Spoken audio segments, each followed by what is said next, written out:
तो आज का हमारा लेक्चर है female reproductive system. Female reproductive system में मेन पार्ट आपका होता है कि ये फीमेल रिप्रोडक्टिव सिस्टम का अब हम इसमें देखेंगे। तो ये आपका होता है, 2 ओवरी होती है आपकी, 1 पेयर ऑफ ओवरी है आपका इसमें, ठीक है। ये आपका क्या हो गया, दूसरा पार्ट हो गया आपका फेलोपियन ट्यूब, और तीसरा पार्ट आपका क्या हो जाता है, ये यूट्रस। ये वाला जो बीच वाला पार्ट है ये पूरा आपका हो जाएगा यूट्रस, और जहाँ पर ये ओपनिंग होगी यहाँ पर आपकी ये वेजाइना, ठीक है। तो अब आपका इसमें क्या होता है कि जो आपका ये ओवरी होती है, ओवरी के अंदर ये 2 आपकी पेयर की ओवरी होती है, एक तो लेफ़्ट ओवरी हो गई, एक राइट ओवरी हो गई। इसमें क्या बनते हैं, इसमें आपका जनरेट होता है ओव्यूल, या फिर आप कहेंगे ओवम, ठीक है। तो आपका जो ये ओवम, जो ये एग आपका जनरेट होगा यहाँ पे, तो ये आपका जो एग जनरेट होगा ये डिस्चार्ज होगा आपका, एक बार इस ओवरी से डिस्चार्ज होता है और एक बार लेफ़्ट ओवरी से, और एक बार राइट ओवरी से डिस्चार्ज होता है, ठीक है। अब आपका यहाँ पे क्या है, ये फिम्बरी आपके प्रेजेंट होते हैं, ये आपके क्या होंगे, फिंगर लाइक स्ट्रक्चर होंगे, और ये ना बीट करते रहते हैं। ये मतलब ऐसे जिगजैग फॉर्म में आपकी बीट करते रहते हैं, जिससे कि क्या होगा, जब भी ये आपका ओवम डिस्चार्ज होगा या फिर ये जब आपका एग डिस्चार्ज होगा, तो ये इसको कैप्चर कर लेते हैं, इसको पकड़ लेते हैं, और इसको कहाँ पर भेजेंगे, फिर ये भेजेंगे इसको फेलोपियन ट्यूब में। जो आपकी फेलोपियन ट्यूब होती है, इसके 3 पार्ट होते हैं। फर्स्ट पार्ट आपका होता है इनफंडिबुलम, सेकंड पार्ट आपका होता है एम्पुला, और थर्ड पार्ट आपका होता है इस्थमस। इनफंडिबुलम आपका कौन सा पार्ट होता है, जो आपके फिम्बरी से अटैच वाला पार्ट होता है, ये होता है इनफंडिबुलम, ठीक है। सेकंड पार्ट आपका होता है एम्प्यूला। एम्प्यूला कौन सा होता है, ये वाला पार्ट आपका होता है, ये क्या है आपका साइट ऑफ फर्टिलाइजेशन। अगर एग को आपका जो स्पर्म है वो आकर आपका फर्टिलाइज़ कर जाता है, तो इस वाली साइड पे आकर फर्टिलाइज़ करेगा। अगर आपका जो स्पर्म है उसको ये इतना ट्रैवल कर कर आएगा, और यहाँ पर जब एग भी मौजूद होगा, तो अगर तब ये वाली वो होगा, ये वाली आपकी प्रोसेस होगी, तो यहाँ पर फर्टिलाइजेशन होगा। पर अगर स्पर्म नहीं प्रेजेंट है, तो आपका जो ये ओवा निकला वो यहाँ से केवल डिस्चार्ज हो जाएगा, यहाँ से बाहर आ जाएगा, ठीक है। थर्ड पार्ट आपका कौन सा होता है, इस्थमस, जो कि आपका खुलता है यूट्रस में। आपका जो ये फेलोपियन ट्यूब होती है, ये दोनों एंड से ओपन ट्यूब होती है। आप देख भी सकते हैं यहाँ पर, ये जो आपका फिम्बरी वाला पार्ट है, यहाँ से भी ये ओपन ट्यूब है, और ये इधर भी ओपन ट्यूब है, मतलब यूट्रस में खुल रही है। तो ये दोनों एंड से ओपन ट्यूब होती है। इसके बाद आपका जब ये ओवा यहाँ से निकल कर, आपका ओवरी से निकल के ये आपके फिम्बरी ने लिया, फिर इसके बाद infundibulum, then ampulla, then third part आपका यहाँ पर इस्थमस में आ जाएगा, और उसके बाद ये आपका कहाँ जाएगा, यूटेराइन वॉल में, ठीक है।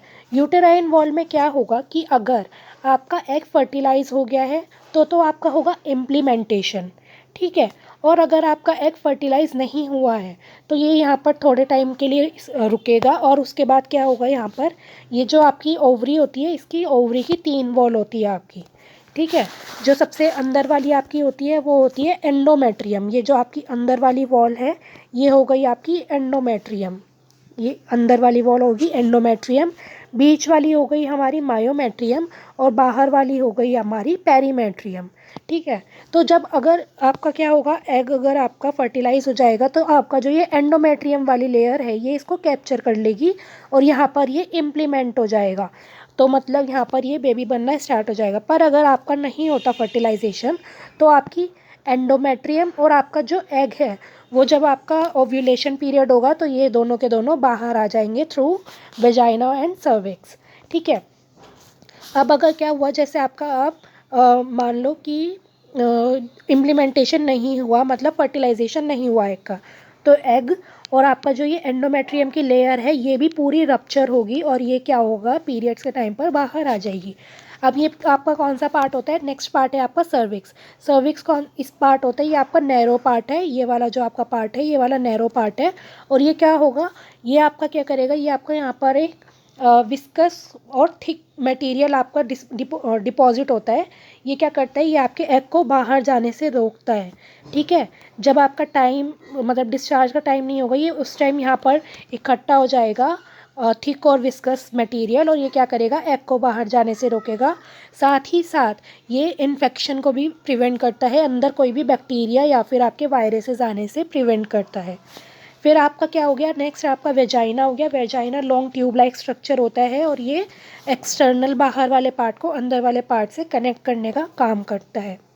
ठीक है, तो ये आपका एक नॉर्मल फीमेल रिप्रोडक्टिव ऑर्गन जो होता है उसका स्ट्रक्चर है। अब हम देखते हैं एक्सटर्नल जो आपका रिप्रोडक्टिव ऑर्गन होता है। तो ये आपका एक्सटर्नल एसेसरी ऑर्गन्स बोलते हैं इनको, एसेसरी पार्ट। ठीक है, अब इसमें आपका क्या पार्ट होता है, सबसे पहले हम इसमें देखेंगे आपका लेबिया मेजरा। लेबिया मेजरा क्या होता है, ये आपका ये ऊपर वाला फ्लैशी पार्ट होता है और ये क्या करता है, आपके लेबिया माइनरा को कवर करके रखता है चारों तरफ से।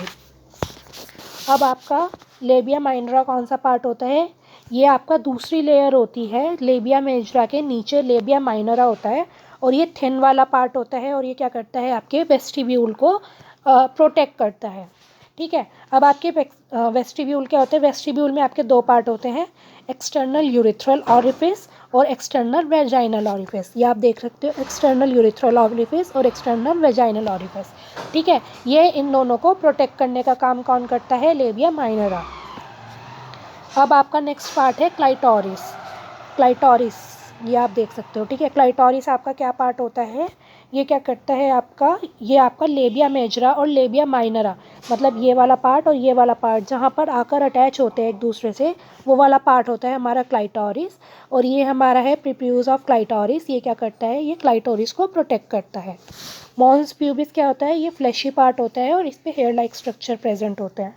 अब नेक्स्ट आपका ये एनस है और ये आपका हाइमन लेयर होती है। हाइमन लेयर आपका क्या होती है, ये वेस्टिब्यूल के नीचे ऊपर प्रेजेंट होती है और ये क्या करेगी, आपका प्रोटेक्शन का काम करती है। अब इसके बाद हमारा जो हमारा एग का फॉर्मेशन कैसे होता है वो हम नेक्स्ट लेक्चर में देखेंगे। Thank you.